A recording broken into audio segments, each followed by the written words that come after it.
بص على النقط دي، هي بتتحرك فوق وتحت في خط مستقيم، لكن لو ركزت على علامة الإكس اللي في النص هتحس إن حركتها بقت منحنية. المرعب هنا إن ده نفس اللي بيحصل في حياتك. الواقع ممكن يكون ماشي بشكل عادي، لكن من جواك أنت يبان لك معوج. يعني الحركة ما اتغيرتش، اللي اتغير هو الطريقة اللي عقلك شافها بيها، وده اللي بيحصل نفسيا كل يوم. موقف عادي لكن لأنك داخل بخوف تشوفه تهديد، كلام محايد لكن لأنك مجروح تشوفه إهانة، تأخير بسيط بس عشان أنت قلقان تشوفه فشل.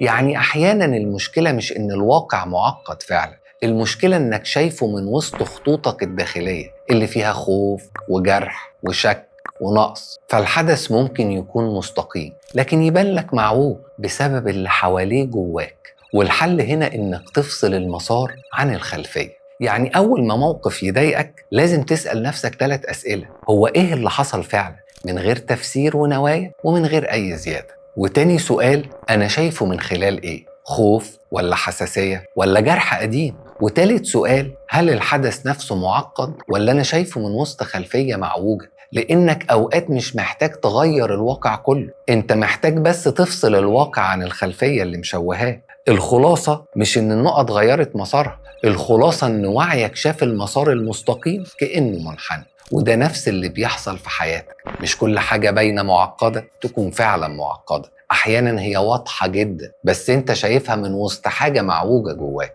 ابعت الفيديو ده لأي حد حاسس إن كل حاجة في حياته معوجة، ويمكن هي مستقيمة بس هو شايفها من الخلفية الغلط.